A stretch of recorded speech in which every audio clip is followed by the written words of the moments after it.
Hello everyone, welcome to my YouTube channel the legal lady and I am Preeti Sangwan. हम कर रहे हैं BNS की लेक्चर सीरीज और पिछली क्लासेस में हमने कंप्लीट किया था सेक्शन 7 ऑफ बीएनएस तक, जिसमें हमने पढ़ा था पिछली क्लास में कि डेथ सेंटेंस को कौन कम्यूट कर सकता है, कैसे कर सकता है, without the consent of offender कर सकता है। पनिशमेंट्स के बारे में हमने कंप्लीटली पढ़ा। उसके बाद हमने पढ़ा कि जो इम्प्रिजनमेंट दी जा सकती है वो होली रिग्रेस भी हो सकती है, होली सिंपल भी हो सकती है और partially rigorous and partially simple भी हो सकती है। ये सेक्शन 7 में हमने पढ़ा था। उसके बाद आज हम आएंगे सेक्शन 8 पे। Section 8 BNS. ठीक है, अगर हम बात करें आईपीसी की तो आईपीसी में जो सारा कुछ सेक्शन 8 बीएनएस में दिया हुआ है, आईपीसी में स्कैटर्ड था सेक्शन 63 से लेके 70 तक। यानी कि जैसे ही हम सेक्शन 8 को कंप्लीट करेंगे, इसका मतलब है आईपीसी के हमने 70 तक के सेक्शंस कंप्लीट कर दिए। क्योंकि बीएनएस को कंसाइज किया गया है तो सेक्शन नंबर ज्यादा ना डाल के सब क्लॉजेज में उन प्रोविजंस को डाल दिया गया है जो आईपीसी में अलग अलग सेक्शंस में स्पेशली दे रखे थे। ठीक है, तो सेक्शन 8 पे हम आते हैं। सेक्शन 8 बात करता है amount of fine and liability in default of payment of fine etcetera. कहने का मतलब क्या है कि सेक्शन 8 आपको ये बताएगा कि जब भी कोई जैसे किसी को सेंटेंस दी जाती है, पनिशमेंट दी जाती है, तो हमने पढ़ा पनिशमेंट में क्या हो सकता है। पनिशमेंट में इम्प्रिजनमेंट भी हो सकती है, पनिशमेंट में फाइन भी हो सकता है। इन दो ही पनिशमेंट की मैं बात करूंगी क्योंकि इस सेक्शन के लिए यही इंपॉर्टेंट है। ठीक है, तो पनिशमेंट में बहुत सारे सेक्शन जब हम पढ़ेंगे, किसी भी ऑफेंस की पनिशमेंट को जब हम पढ़ेंगे तो हमें पता लगेगा कि सेक्शन की जो लैंग्वेज है उसमें पनिशमेंट के तौर पे ऐसे भी दिया हो सकता है कि जो पनिशमेंट है वो सिर्फ इम्प्रिजनमेंट रहेगी इस एक्सटेंट तक। ठीक है, ऐसा भी हो सकता है कि पनिशमेंट के तौर पे सिर्फ फाइन की पनिशमेंट दे रखी हो या सिर्फ कम्युनिटी सर्विस की दे रखी हो, और ऐसा भी हो सकता है ऐसे दिया हुआ इम्प्रिजनमेंट और फाइन। ठीक है, और ऐसा भी हो सकता है इम्प्रिजनमेंट एंड फाइन। कहने का मतलब क्या है, जब भी पनिशमेंट की हम बात करते हैं तो पनिशमेंट किसी भी तरीके से दी जा सकती है। यानी कि फाइन प्लस इम्प्रिजनमेंट भी हो सकता है, फाइन और इम्प्रिजनमेंट भी हो सकता है, और सिर्फ फाइन भी हो सकता है, सिर्फ कम्युनिटी सर्विस भी हो सकता है। तो वो आपका लेजिस्लेटर डिसाइड करती है कि कौन से एक्ट के लिए कौन सी पनिशमेंट ठीक रहेगी, और उस हिसाब से बीएनएस के डिफरेंट डिफरेंट ऑफेंसेस के लिए डिफरेंट पनिशमेंट प्रेस्क्राइब कर रखी है लॉ में। तो हम आ रहे हैं सेक्शन 8 क्या कह रहा है। सेक्शन 8 ये कह रहा है कि जब भी फाइन की बात होती है तो फाइन का अमाउंट कितना रहेगा। अगर कोई पर्सन जिसको फाइन की पनिशमेंट मिली है कि आपको इतना फाइन पे करना है और वो टाइमली उस फाइन को पे नहीं करता है, तो उस बारे में क्या प्रोविजन है, ये सारा कुछ सेक्शन 8 में दिया हुआ है। सेक्शन 8 का जो क्लॉज 1 है वो ये कहता है कि अगर कोई भी सम एक्सप्रेस नहीं है। अब ऐसा हो सकता है कि सेक्शन खुद ये बता दे कि जो फाइन लगेगा वो 5000 तक लगेगा मैक्सिमम, जो फाइन लगेगा वो मैक्सिमम 10,000 लग सकता है। और ऐसा भी हो सकता है, और मोस्टली केसेस में बहुत सारे सेक्शंस में ही ऐसा है कि उन्होंने फाइन की कोई अमाउंट फिक्स ना करके सिंपल वर्ड लिख दिया इम्प्रिजनमेंट और फाइन, इम्प्रिजनमेंट एंड फाइन। ठीक है, तो उन केसेस में फाइन की कोई लिमिट तो है नहीं। तो कितना फाइन दिया जा सकता है, क्या फाइन की अमाउंट रह सकती है, वो सब क्लोज 1 कहता है कि अगर कोई भी सम एक्सप्रेसली नहीं दिया लॉ में तो क्या रहेगा, फाइन की अमाउंट अनलिमिटेड हो सकती है। तो अनलिमिटेड का मतलब क्या, कि अगर उसने 5,000 रुपए की कोई चोरी की और उसके लिए अगर फाइन लग रहा है तो ऐसा हो सकता है कि उस पर 5 लाख फाइन लगा दिया या 10 लाख फाइन लगा दिया। क्योंकि फाइन लिखा होता है वहां पे, तो हमने पढ़ा कि फाइन अगर लिखा हुआ है तो अनलिमिटेड हो सकता है। लेकिन आगे इन्होंने लिखा है but shall not be excessive. यानी कि यहाँ पे ठीक है, डिस्क्रिशन दे दी कोर्ट को कि आपको जो लगे फैक्ट्स एंड सर्कमस्टांसेस के बेस पे, ऑफेंस के मैनर के बेस पे, और जितना सामने वाले ने उस ऑफेंस से बेनिफिट लिया है उस बेस पे जो भी फाइन आपको ठीक लगे, आप पे कोई रिस्ट्रिक्शन नहीं है, अनलिमिटेड अमाउंट ऑफ फाइन आप इम्पोज कर सकते हैं। ठीक है, लेकिन साथ में एक और चीज इन्होंने ऐड की, extra safe guard, but shall not be excessive. Excessive कौन सी चीज, जो बहुत हार्श हो जाए। अब किसी को बेनिफिट हुआ है 5,000 रुपए का किसी ऑफेंस से और उसको पेनल्टी देनी पड़ रही है 10 लाख रुपए। 10 लाख रुपए अगर उस पर फाइन लगता है तो क्या आपको लगता है कि वो फाइन जायज है? क्या आपको नहीं लगता कि ये मतलब बहुत बड़ी अमाउंट हो गई है उसके बेनिफिट को देखते हुए या उसके ऑफेंस की क्राइटेरिया को देखते हुए? तो सेक्शन 8 का क्लोज 1 है वो यही कहता है कि अगर कोई भी सम फाइन का एक्सप्रेस नहीं किया हुआ, सिंपल लिख दिया गया कि फाइन इंपोज किया जा सकता है, तो उस फाइन में जब लिमिट नहीं है तो हम अपने आप से कोई भी लिमिट ऐड नहीं कर सकते। कितना फाइन, लेकिन इन्होंने कहा कि जुडिशियल डिस्क्रिशन तो है, लेकिन वो जुडिशियसली ही एक्सरसाइज करनी है, वो विद विजडम एक्सरसाइज करनी है। फैक्ट्स एंड सर्कमस्टांसेस बताएंगे कि कहाँ कौन सा कितना फाइन उचित है। तो इन्होंने कहा कि अनलिमिटेड तो है but shall not be excessive, बहुत हार्श पेनल्टी नहीं होनी चाहिए, बहुत ज्यादा अमाउंट ऑफ फाइन नहीं होना चाहिए। एक प्रोपोर्शनल जो उसका ऑफेंस का तरीका है, जो उसको बेनिफिट ऑफेंस से मिला है, उसके प्रोपोर्शनेट कोई आप फाइन की अमाउंट डिसाइड करेंगे। क्लियर है? ये सेक्शन 8 का क्लोज 1 है, जो सेक्शन 63 बात करता था आईपीसी का। उसके बाद सेकंड क्लोज क्या कहता है? देखो, दो तरह के ऑफेंस मैंने बताए कि जब भी किसी ऑफेंस में पनिशमेंट की बात आती है और हम बात कर रहे हैं इम्प्रिजनमेंट और फाइन की, तो कुछ एक ऑफेंसेस आपको ऐसे दिखेंगे बीएनएस में जिनमें लिखा हुआ है कि इम्प्रिजनमेंट प्लस फाइन।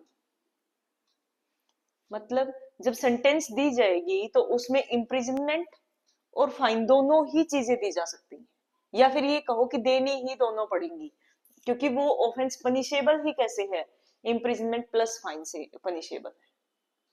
ठीक है, तो इस केस में ऐसा नहीं कि हर केस में देनी ही दोनों होती है, लेकिन कोर्ट के पास एक डिस्क्रिप्शन दे दी, लॉ ने उसको एक पावर दे दी कि आप दोनों चीज दे सकते हैं। क्लियर है? और दूसरे ऑफेंसेस कौन से होते हैं जिनमें लिखा हुआ है या तो इम्प्रिजनमेंट या फिर फाइन, यानी कि वर्ड उनके बीच में यूज हुआ और। ठीक है, कुछ ऑफेंसेस ऐसे हैं जिनमें वर्ड यूज होगा इम्प्रिजनमेंट एंड फाइन, तो एंड का मतलब दोनों ही, क्यूमुलेशन की बात कर रहे हैं कि दोनों दे सकते हो आप साथ में। लेकिन कुछ ऑफेंसेस ऐसे हैं जिनमें लिखा हुआ है इम्प्रिजनमेंट और फाइन। इसका मतलब क्या है कि या तो आप इम्प्रिजनमेंट दे सकते हो या फिर आप फाइन दे सकते हो, या फिर सिर्फ फाइन। कुछ ऑफेंसेस ऐसे भी हैं जिनमें सिर्फ फाइन की पेनल्टी हो सकती है। तो मैंने यहाँ पे तीन तरह के ऑफेंसेस आपको बताए। एक ऑफेंसेस वो है जो पनिशेबल है किससे, इम्प्रिजनमेंट प्लस फाइन से। ठीक, दूसरे ऑफेंसेस कौन से हैं जो पनिशेबल हैं, इम्प्रिजनमेंट और फाइन, इम्प्रिजनमेंट दे दो या फाइन दे दो। और थर्ड काइंड ऑफ ऑफेंसेस वो हो सकते हैं जो पनिशेबल हैं सिर्फ फाइन से। ठीक है, तीन तरह के ऑफेंसेस हो सकते हैं। तो जो सेकंड क्लोज है वो कह रहा है कि अगर कोई ऑफेंस पनिशेबल है और उसकी पनिशमेंट में लिखा हुआ है इम्प्रिजनमेंट प्लस फाइन, यानी कि एंड फाइन, और उस केस में कोर्ट ने फाइन की सेंटेंस भी दी है। ऐसा भी हो सकता था कि कोर्ट को लगा कि फाइन की रिक्वायरमेंट नहीं है, लेकिन हम बात कर रहे हैं जहां पे सेंटेंस दी है फाइन की, चाहे इम्प्रिजनमेंट के साथ दी चाहे इम्प्रिजनमेंट के बिना दी। ठीक है, मैंने बताया कि इम्प्रिजनमेंट प्लस फाइन लिखा हुआ तो जरूरी नहीं है दोनों चीजें दे, वो तो ऑफेंस की इंटेंसिटी पे डिपेंड करता है, फैक्ट्स एंड सर्कमस्टांसेस पे डिपेंड करता है। मैक्सिमम लिमिट आपको लो दे देता है, इसका मतलब ये नहीं आपको मैक्सिमम तक ही पहुंचना होता है। ठीक है, तो अगर कोई ऑफेंस ऐसा था जिसमें दोनों तरह की पनिशमेंट साइमल्टेनियसली दी जा सकती थी, और वहां पे कोर्ट ने क्या किया कि फाइन की सेंटेंस दी है। अब वो फाइन विद इम्प्रिजनमेंट भी हो सकता है, यानी दोनों भी हो सकते हैं, और विदाउट इम्प्रिजनमेंट सिर्फ फाइन दिया हो, ये हो सकता है, यानी कि फाइन जरूर है। सेकंड केस में जहां पे मैंने कहा कि कुछ ऑफेंसेस में होता है इम्प्रिजनमेंट और फाइन, या फिर कुछ ऑफेंसेस ऐसे हैं जिसमें सिर्फ फाइन की पनिशमेंट है और कोर्ट ने इम्प्रिजनमेंट ना देके फाइन दिया है सेंटेंस के तौर पे, या फिर जो ऑफेंस पनिशेबल विद फाइन है तो उनमें तो देना ही फाइन होता है। ठीक है, कहने का मतलब ये क्या है कि ये जो क्लोज है ये फोकस्ड है फाइन पे, कि फाइन की अमाउंट यानी कि फाइन की सेंटेंस तो आपको मिली ही मिली है, जो पनिशमेंट आपको मिली है उसमें फाइन जरूर ही इंक्लूडेड है, चाहे वो अकेला है, चाहे वो विद इम्प्रिजनमेंट है, चाहे विदाउट इम्प्रिजनमेंट है। ठीक है, तो उस केस में कोर्ट क्या कर सकता है, कोर्ट ये कहेगा कि अगर मान लो फाइन की पनिशमेंट दे दी और किसी पर्सन ने, ऑफेंडर ने जिसको फाइन की पनिशमेंट दी है, उसने टाइम पे फाइन जमा नहीं कराया, पे नहीं किया, तो अब कोर्ट के पास दूसरा ऑप्शन क्या है? तो ये क्लोज कहता है कि अगर कोई ऐसे डिफॉल्ट करता है, यानी कि पेमेंट ऑफ फाइन का डिफॉल्ट कर देता है, तो उसको पेनल्टी के तौर पे कोर्ट क्या कर सकता है, इम्प्रिजनमेंट दे सकता है। एक तो इम्प्रिजनमेंट होती है कौन सी, जो सेंटेंस के तौर पे आपको मिली है, जो सेक्शन में प्रेस्क्राइब्ड थी कि इतनी इम्प्रिजनमेंट दी जा सकती है। दूसरा ये क्लोज आपका ये कहता है कि मान लो इम्प्रिजनमेंट थी या नहीं थी, लेकिन फाइन जरूर दे रखा था कोर्ट ने पनिशमेंट के तौर पे, और उस फाइन को ऑफेंडर ने सबमिट मतलब जमा नहीं कराया, पे नहीं किया। अगर फाइन पे नहीं किया तो अब कोर्ट नेक्स्ट स्टेप क्या लेगा, उस फाइन के डिफॉल्ट में कोर्ट उसको क्या दे सकता है, इम्प्रिजनमेंट दे सकता है। ठीक है, अब फॉर एग्जाम्पल उसको 6 महीने की सजा दे रखी थी, प्लस उसको 500 रुपए फाइन का अमाउंट पे करना था। ठीक है, अब कोर्ट ने क्या किया, उसने 6 महीने की सजा तो ठीक है वो काट रहा है जो भी है, उसके बाद वो क्या करता है कि जो फाइन की अमाउंट उसकी फिक्स की थी कोर्ट ने कि आपको इतना फाइन देना है, मान लो 5,000 रुपए फाइन देना था, उसने वो पे नहीं किया। तो अब कोर्ट क्या करेगा कि उसने जो डिफॉल्ट किया है, जो पेमेंट उसने नहीं की, उसके एवज में कोर्ट उसको इम्प्रिजनमेंट दे सकता है।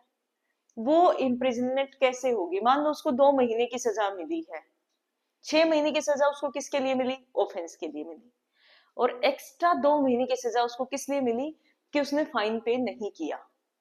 तो ये क्लोज आपको बताएगा कि जब भी default of payment of fine के एवज में कोई इम्प्रिजनमेंट दी जाती है, तो वो इम्प्रिजनमेंट इन एक्सेस होगी जो ऑलरेडी इम्प्रिजनमेंट मिली हुई है। मतलब ऐसा नहीं है उस 6 महीने में ही वो 2 महीने भी कंकरेंटली कवर हो जाएंगे, 6 महीने वो प्लस जो 2 महीने default of payment of fine की वजह से मिल रहे हैं वो एक्स्ट्रा मिलेंगे। जो सजा 6 महीने प्लस 5,000 फाइन की थी, अब वो 8 महीने इम्प्रिजनमेंट हो जाएगी। समझ में आ गई ये बात, क्लियर है?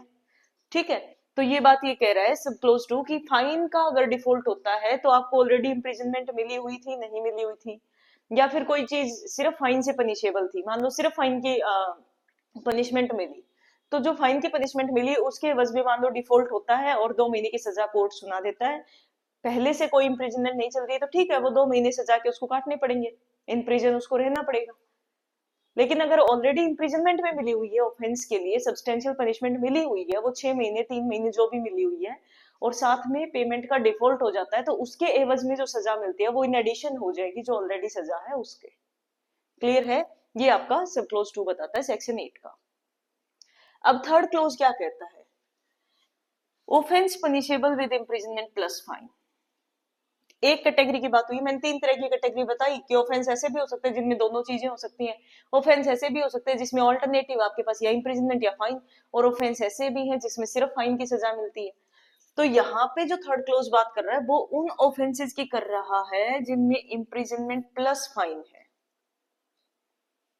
ठीक है, तो ये बता रहा है कि अगर मान लो इम्प्रिजनमेंट प्लस फाइन से पनिशेबल कोई ऑफेंस था और उसका डिफॉल्ट कर देता है किसका, ऑफेंडर, पेमेंट ऑफ फाइन नहीं करता, तो उसको मैक्सिमम जो इम्प्रिजनमेंट मिल सकती है, किस वजह से, क्योंकि उसने पेमेंट ऑफ फाइन नहीं किया, वो कितनी मिल सकती है। तो थर्ड क्लोज कह रहा है वो कि not more than 1/4 of maximum imprisonment. जो ऑफेंस के लिए मैक्सिमम इम्प्रिजनमेंट दे रखी है उसका मैक्सिमम 1/4 तक मिल सकता है, किस लिए, फाइन के डिफॉल्ट में। फॉर एग्जाम्पल कोई एक ऑफेंस पनिशेबल है, उसमें मैक्सिमम जो सेंटेंस जो मिल सकती है वो 1 ईयर मिल सकती है। ठीक है, प्लस साथ में कुछ फाइन भी है। अब ये फाइन उसने पे नहीं किया, पे नहीं किया तो उसने डिफॉल्ट किया। अब डिफॉल्ट के एवज में कोर्ट क्या करेगा, इम्प्रिजनमेंट देगा। तो इम्प्रिजनमेंट कितनी देगा, तो थर्ड क्लोज आपका कहता है कि अगर कोई ऑफेंस ऐसा है जिसमें इम्प्रिजनमेंट भी प्रेस्क्राइब कर रखी है सेक्शन ने और फाइन भी दे रखा है, ठीक है, और उस फाइन का डिफॉल्ट हो जाता है, तो जो फाइन के ल्यू में, फाइन के डिफॉल्ट के ल्यू में जो इम्प्रिजनमेंट मिलेगी वो 1/4 ऑफ मैक्सिमम इम्प्रिजनमेंट जो दे रखी है, यानी कि 1 ईयर से मैक्सिमम पनिशेबल था ऑफेंस, तो इसका 1/4 कितना हुआ, 3 मंथ्स। समझ में आ रहा है ना, 1 साल का 1/4 कितना हो जाएगा, 3 मंथ्स। तो फाइन के डिफॉल्ट में जब सजा देगा कोर्ट तो वो 3 महीने से ज्यादा की नहीं होगी। ठीक है, बहुत इंपॉर्टेंट पीटी का क्वेश्चन है यहाँ से कि अगर आपने डिफॉल्ट किया है किसमें, फाइन को पे करने में, और कोई ऑफेंस पनिशेबल है इम्प्रिजनमेंट प्लस फाइन से, तो मैक्सिमम जो डिफॉल्ट के एवज में सजा मिल सकती है, वो जो मैक्सिमम इम्प्रिजनमेंट उस ऑफेंस के लिए प्रेस्क्राइब्ड है, जैसे कि मैंने 1 ईयर का एग्जांपल लिया, तो उसके एवज में जो पनिशमेंट मिलेगी डिफॉल्ट के एवज में वो 1/4 रहेगी इसकी जो मैक्सिमम पनिशमेंट प्रेस्क्राइब्ड है। कोर्ट ने दी है वो पनिशमेंट नहीं, मैक्सिमम प्रेस्क्राइब्ड क्या है, प्रेस्क्राइब्ड 6 महीने भी हो सकती है, प्रेस्क्राइब्ड 2 साल भी हो सकती है। अब मान लो कहीं पे प्रेस्क्राइब्ड है कि इस ऑफेंस के लिए मैक्सिमम 2 साल की सजा मिल सकती है, अब ये जरूरी थोड़ी ना कि कोर्ट 2 साल की देगा, हो सकता है 1 साल की दे दे, हो सकता है 6 महीने दे दे, वो तो मैक्सिमम लिमिट है कि 2 साल। ठीक है, तो जो 1/4 हम निकालेंगे ना, वो उसका नहीं निकालेंगे जो कोर्ट ने दिया, हम उसका निकालेंगे जो ऑफेंस के लिए प्रेस्क्राइब्ड है मैक्सिमम। ठीक है, समझ में आ गया? तो ये आपका सेक्शन 8 का क्लोज 3 कह रहा है। उसके बाद अब आते हैं फोर्थ क्लोज में। फोर्थ क्लोज क्या कह रहा है कि कोई इम्प्रिजनमेंट मिली है, किस एवज में? क्योंकि फाइन को पेमेंट का डिफॉल्ट किया, या फिर कोई कम्युनिटी सर्विस कोर्ट ने आपको करने को कहा और आपने नहीं की। दो चीजें इंक्लूडेड हैं फोर्थ क्लोज में, कि इम्प्रिजनमेंट हुई, क्यों हुई? क्योंकि फाइन पे नहीं किया। क्यों हुई? क्योंकि कुछ कम्युनिटी सर्विस करने को बोला गया था और ऑफेंडर ने वो नहीं की। तो उस केस में क्या होगा? अगर फाइन का डिफॉल्ट है तो भी, और कम्युनिटी सर्विस करने में डिफॉल्ट है तो भी क्या होगा? उसके बदले इम्प्रिजनमेंट दी जा सकती है। यही तो हम पढ़ रहे हैं इस सेक्शन में। ठीक है, अब वो इम्प्रिजनमेंट है, वो कौन से डिस्क्रिप्शन की हो सकती है? दो तरह की डिस्क्रिप्शन हमने पढ़ी थी इम्प्रिजनमेंट की, एक रिग्रेस होती है, एक सिंपल होती है। रिग्रेस मतलब विद लेबर। ठीक है, यानी कि जब बिहाइंड बार्स हैं तो कोई ना कोई काम करना पड़ेगा, वहां पे गार्डनिंग करनी पड़ सकती है, वहां पे एग्रीकल्चर करना पड़ सकता है, वहां पे साफ सफाई करनी पड़ सकती है, कोई भी ऐसा काम करना पड़ सकता है जेल में रहते हुए, वो कहलाती है रिग्रेस इम्प्रिजनमेंट। और दूसरी होती है सिंपल इम्प्रिजनमेंट, सिर्फ सजा काटनी होती है, लेबर करना रिक्वायर्ड नहीं होता। ठीक है, तो ये कह रहा है कि अगर फाइन का डिफॉल्ट किया या फिर कम्युनिटी सर्विस का डिफॉल्ट किया तो उसके एवज में कोर्ट ने क्या किया? इम्प्रिजनमेंट दी। अब वो इम्प्रिजनमेंट ये कहता है कि किसी भी डिस्क्रिप्शन की हो सकती है, any description for the offence. ठीक है, वो सिंपल भी हो सकती है, वो रिग्रेस भी हो सकती है। क्लियर है? समझ में आ गया? अगर मान लो ऑफेंस में लिखा हुआ था एनी डिस्क्रिप्शन। ऑफेंस जब आप पढ़ेंगे ना, तो पनिशमेंट की हम बात करेंगे, तो पनिशमेंट में ये तो दिया ही होता है कि इतनी सजा मिलेगी। ठीक है, या फिर इतनी सजा मैक्सिमम मिल सकती है।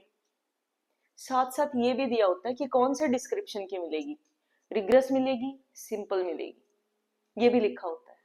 अगर मेंशन नहीं किया हुआ तो जनरली हम सिंपल इम्प्रिजनमेंट की बात करते हैं। अदरवाइज सेक्शन में लिखा होता है इधर डिस्क्रिप्शन। तो इधर डिस्क्रिप्शन का क्या मतलब है? कोर्ट की मर्जी है, उसको जैसा उचित लगेगा वो सिंपल इम्प्रिजनमेंट भी ऑर्डर कर सकता है और वो रिग्रेस भी कर सकता है। ठीक है, तो जो ऑफेंस के लिए लिखा हुआ है, जैसे ऑफेंस में लिखा हुआ है कि सजा मिलेगी तो रिग्रेस इम्प्रिजनमेंट मिलेगी और इतना फाइन। अब जब फाइन के एवज में सजा मिलती है तो वो भी डिपेंड करेगा ऑफेंस के लिए जो प्रेस्क्राइब्ड है इम्प्रिजनमेंट, वो कौन से डिस्क्रिप्शन की है। उसी डिस्क्रिप्शन की कोर्ट कब दे सकता है? जब उसने फाइन का डिफॉल्ट किया। ठीक है, किसी भी ऑफेंस के लिए फॉर एग्जांपल प्रेस्क्राइब्ड है पनिशमेंट कि 2 साल की rigorous imprisonment, 2 year rigorous imprisonment plus fine. ठीक है, अब उस पर्सन ने क्या किया? ठीक है, उसको इम्प्रिजमेंट मिली नहीं मिली डजेंट मैटर, लेकिन फाइन जरूर कोर्ट ने लगाया उस पे। अब फाइन पे नहीं किया, फाइन पे नहीं किया तो कोर्ट क्या करेगा? इम्प्रिजनमेंट देगा। तो यहाँ पे आपको क्लोज 4 बताता है कि ये जो इम्प्रिजनमेंट मिलेगी फाइन के डिफॉल्ट में पेनल्टी के तौर पे, वो कौन से डिस्क्रिप्शन की होगी? वो रिग्रेस हो सकती है, क्योंकि सेक्शन में जो इम्प्रिजनमेंट मिल रही थी वो रिग्रेस भी मिल रही थी। ठीक है, तो जहां पे फाइन के एवज में, यानी फाइन के डिफॉल्ट के एवज में या फिर कम्युनिटी सर्विस परफॉर्म ना करने की वजह से अगर इम्प्रिजनमेंट मिलती है, तो हम सेक्शन में देखेंगे कि क्या सेक्शन में इम्प्रिजनमेंट का कोई डिस्क्रिप्शन दिया हुआ है। अगर सिंपल दिया हुआ है तो सिंपल ही मिलेगी डिफॉल्ट की वजह से भी, और अगर इधर डिस्क्रिप्शन लिखा हुआ है तो डिफॉल्ट के कारण जब सजा देता है कोर्ट, तो वो भी इधर डिस्क्रिप्शन की दे सकता है, सिंपल भी हो सकती है, रिग्रेस भी हो सकती है। समझ में आ गया? ठीक है, नेक्स्ट क्लोज पे आते हैं। नेक्स्ट क्लोज ये कहता है कि कुछ ऑफेंस मैंने बताया कि ऐसे भी हैं जो पनिशेबल है सिर्फ फाइन से, या अगर बीएनएस की बात करें तो पनिशेबल है सिर्फ कम्युनिटी सर्विस से। तो उसमें डिस्क्रिप्शन क्या रहेगा? बाकियों में तो हमने वो पढ़ा जिसमें इम्प्रिजनमेंट भी थी और फाइन भी था, या फिर इम्प्रिजनमेंट भी थी और कम्युनिटी सर्विस भी था। ठीक है, तो उसमें तो हम क्या देख लेंगे कि इम्प्रिजनमेंट कौन से डिस्क्रिप्शन की है, उसी हिसाब से हम डिफॉल्ट के एवज में भी दे देंगे। लेकिन अगर कोई ऑफेंस है जो पनिशेबल ही सिर्फ फाइन से है या पनिशेबल ही सिर्फ कम्युनिटी सर्विस है, तो उस केस में जब कोई फाइन को पे करने का डिफॉल्ट करता है और कोर्ट उस ल्यू में क्या करता है, उसको इम्प्रिजनमेंट देता है, तो वो सिंपल डिस्क्रिप्शन की रहेगी, वो सिंपल इम्प्रिजनमेंट देनी पड़ेगी, अपने आप से रिग्रेस पे नहीं जा सकते। क्लियर है? ठीक है। नेक्स्ट क्लोज की हम बात करें तो ये नहीं, सॉरी, फिफ्थ क्लोज में ही एक चीज और भी दे रखी है कि जब फाइन अगर किसी ने पे नहीं किया, ठीक है, यहाँ पे तो हमने पढ़ लिया था कि जो इम्प्रिजनमेंट रहेगी वो 1/4 of maximum imprisonment for the offence. तो उस केस में तो सिर्फ वो ऑफेंस फॉल करेंगे जिसमें इम्प्रिजनमेंट की सजा भी प्रेस्क्राइब्ड है और फाइन भी है। लेकिन अगर ऑफेंस ऐसा है जिसमें सिर्फ फाइन की सजा है और वहां पे अगर कोई क्या करता है, डिफॉल्ट कर देता है, फाइन पे नहीं करता, तो उस केस में कितनी इम्प्रिजनमेंट देंगे? वहां तो 1/4 हम लगा ही नहीं सकते, क्योंकि इम्प्रिजनमेंट का कोई क्वांटम तो वहां पे दे ही नहीं रखा कि इतने ड्यूरेशन के लिए उसको प्रिजन में रखा जाएगा। तो अगर आपका ऑफेंस पनिशेबल है सिर्फ फाइन से या सिर्फ कम्युनिटी सर्विस से और उसका डिफॉल्ट हो जाता है, तो आप जो इम्प्रिजनमेंट उसकी वजह से मिलेगी वो कितनी मिलेगी? तो ये कहता है आपका सब क्लोज 5 कि अगर फाइन था 5,000 रुपए तक का, 4,000 है, 3,000 है, 2,500 है, 2,000 है, यानी कि मैक्सिमम अगर 5,000 तक का है तो सजा दी जा सकती है 2 महीने, अगर उसका डिफॉल्ट होता है। किसी को 4,000 रुपए कोर्ट ने फाइन लगाया, उसने पे नहीं किया, उसके एवज में कोर्ट ने क्या करना है, उसको इम्प्रिजनमेंट में डालना है। ठीक है, तो पहला केस तो ये हो सकता है कि उस सेक्शन के लिए कोई इम्प्रिजनमेंट दे रखी है, तो हम उसका 1/4 निकाल लेंगे, मैक्सिमम वहां तक दी जा सकती है। लेकिन अगर ऑफेंस ऐसा है जो पनिशेबल विद फाइन से ही है, तो उसमें कोर्ट क्या करेगा कि अगर फाइन है 5,000 रुपए तक का, तो उसको उसके लिए 2 महीने तक की सजा दी जा सकती है। डिस्क्रिप्शन कौन सा रहेगा? सिंपल रहेगा, क्योंकि पनिशेबल विद फाइन है सिर्फ ऑफेंस। अगर था फाइन आपका 5,000 से लेके 10,000 तक का, तो मैक्सिमम सजा कितनी दी जा सकती है उसके डिफॉल्ट के लिए? 4 महीने।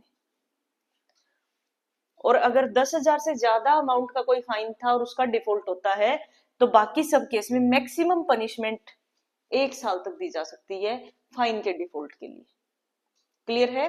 तो ये 3 स्लैब्स हैं, आपको याद रखने हैं। अगर 5,000 तक का फाइन है तो 2 महीने तक की सजा हो सकती है, अगर 5 से 10,000 तक का लिमिट का फाइन है तो 4 महीने तक की सजा हो सकती है, और इससे ज्यादा अगर फाइन की अमाउंट है और उसका डिफॉल्ट होता है तो मैक्सिमम 1 साल तक की सजा मिल सकती है, चाहे वो 2 लाख अमाउंट हो, चाहे वो 4 लाख अमाउंट हो। ठीक है, समझ में आ गया? ये फिफ्थ क्लोज है। उसके बाद बात करते हैं हम सिक्स्थ क्लोज की, जो कह रहा है termination of imprisonment when fine paid और लिवाइड। पेड होता है अपने आप से पे कर देना, और लिवाइड होता है जब जबरदस्ती वसूल किया जाता है। ठीक है, तो ये कह रहा है कि मान लो कोई ऑलरेडी किसी ने फाइन को पे करने में डिफॉल्ट किया और उसके बदले उसको 4 महीने की इम्प्रिजनमेंट मिली हुई है। ठीक है, वो सजा क्यों काट रहा है? क्योंकि उसने फाइन पे नहीं किया। अब होता क्या है कि लोगों ने क्या किया, या तो उसने खुद की मर्जी से 1 महीने बाद उसने वो फाइन भर दिया। ठीक है, 10,000 रुपए फाइन था, उसने पूरा का पूरा आके जमा करा दिया, 4 महीने की वो सजा थी, तो जैसे ही उसने 10,000 रुपए का फाइन दिया, इमीडिएटली उसको रिलीज कर दिया जाएगा। ठीक है, क्योंकि उसने फुल अमाउंट ऑफ फाइन पे कर दिया। जैसे ही फाइन पे हुआ, उसके एवज में अगर वो इम्प्रिजनमेंट में था तो उसको सडनली रिलीज कर दिया जाएगा। अब उसने पूरा फाइन तो नहीं दिया, उसने दे दिए 5,000 रुपए। 10,000 रुपए फाइन लगा था, 4 महीने की उसको उसके एवज में सजा मिली हुई थी, तो उसने 5,000 रुपए फाइन भर दिए 1 महीने बाद। तो फाइन उसने कितना भरा है? हाफ। प्रोपोर्शन कितना था? 10,000 का हाफ उसने भर दिया, और सजा थी 4 महीने, तो 4 महीने का हाफ कितना हुआ? 2 महीने। तो अब कोर्ट क्या करेगा? जैसे ही उसके 2 महीने कंप्लीट होंगे उसको रिलीज कर दिया जाएगा। ठीक है, अगर फुल अमाउंट ऑफ फाइन अगर पे कर दी है तो इमीडिएटली उसको रिलीज कर दिया जाएगा, और अगर उसने प्रोपोर्शनेट अमाउंट ऑफ फाइन दी है, फाइन का एक हिस्सा दिया है, तो सजा का भी उतना ही हिस्सा उसका हटा दिया जाएगा, उसको बाकी बची हुई सजा कंप्लीट करनी पड़ेगी। ठीक है, 2 महीने हो गए, उसने 5,000 रुपए फाइन भर दिया, इमीडिएटली रिलीज कर देंगे। ठीक है, ये आपका सेक्शन 6 क्लोज 6 बात करता है। अब ये जो 7th क्लोज है वो क्या कहता है कि जो फाइन अनपेड है, जो अनपेड फाइन है उसको कब तक वसूला जा सकता है? क्या ऐसा है कि कभी भी उसको वसूल लिया जाएगा? तो यहाँ पे लॉ ने लिमिट फिक्स कर दी कि अगर कोई अनपेड फाइन है तो उस वो लिवाइबल है with in 6 years of imprisonment. ठीक है, आज सजा मिली है, उसके 6 साल के अंदर अंदर उसका वो फाइन वसूला जा सकता है लॉ के द्वारा। ठीक है, या फिर ऐसा भी हो सकता है कि किसी पर्सन को 10 साल की सजा मिली हुई है प्लस फाइन भी, आज सजा मिली है तो लॉ ने कहा कि 6 साल के अंदर अंदर हम उससे फाइन वसूल कर सकते हैं। उसको सजा मिली हुई 10 साल की, 10 साल के लिए वो जेल में बंद है, तो इस केस में क्या होगा, जो मैक्सिमम उसकी सजा है यानी कि 10 साल, 10 साल के अंदर अंदर वो फाइन वसूल कर लिया जाएगा। अगर सजा कम है या सजा है ही नहीं, सिर्फ फाइन है, तो लिमिट है 6 साल। और अगर कोई पर्सन बिहाइंड द बार्स है और 6 साल से ज्यादा के लिए है, तो जिस ड्यूरेशन में उसको इम्प्रिजन्ड है, वो जितने ड्यूरेशन के लिए, उतना टाइम लॉ के पास भी है कि उसका फाइन लिवाय किया जा सकता है। ठीक है, तो 2 लिमिट है, या तो 6 साल या फिर वो मैक्सिमम टाइम जब तक वो इम्प्रिजनमेंट में है, जो सा टाइम ज्यादा होगा वही प्रिवेल कर जाएगा। अगर किसी को 3 साल की सजा मिली है तो ऐसा नहीं कि सिर्फ 3 साल है लॉ के पास, तब भी 6 साल है। जो ज्यादा लिमिट है, 2 लिमिट है हमारे पास, एक तो 6 साल और दूसरा जब तक वो बिहाइंड बार्स है। देखेंगे कि ज्यादा कौन सी है, जो लिमिट ज्यादा है उस पे हम जाएंगे। ठीक है, अगर 2 साल की सजा है तो लॉ के पास 6 साल है, अगर 7 साल की सजा है तो लॉ के पास 7 साल है। समझ में आ गया? ठीक है, वसूल कब करेंगे, विद इन 6 years, और जो उसका इम्प्रिजनमेंट का ड्यूरेशन है उस ड्यूरेशन में। अगर इंसान की जो ऑफेंडर है जिसपे फाइन लगा है उसकी डेथ हो जाती है, तो डेथ फाइन से डिस्चार्ज नहीं करती, फाइन तब भी वसूला जा सकता है। किससे वसूला जाएगा, जो लीगल एयर्स है उनसे वसूला जाएगा। ठीक है, किस अमाउंट तक वसूला जा सकता है, जितनी प्रॉपर्टी उन्होंने इनहेरिट करी है उस पर्सन की, वो मैक्सिमम लिमिट होती है। ऐसा नहीं कि वो पर्सनली पे करेंगे उस फाइन को, प्रॉपर्टी में से जितनी प्रॉपर्टी या जितना बेनिफिट उन्होंने अपने उस पर्सन से लिया है जिसकी डेथ हो गई है, उस अमाउंट तक का फाइन उनसे रिकवर किया जा सकता है। Death does not discharge the liability of fine. ठीक है, तो यहाँ पे आपका सेक्शन 8 बीएनएस कंप्लीट हो गया है। और आईपीसी की बात करें तो हमने कवर कर लिया सेक्शन 1 से 70 तक का पोर्शन। नेक्स्ट क्लास में हम आगे के सेक्शंस पढ़ेंगे। Thank you.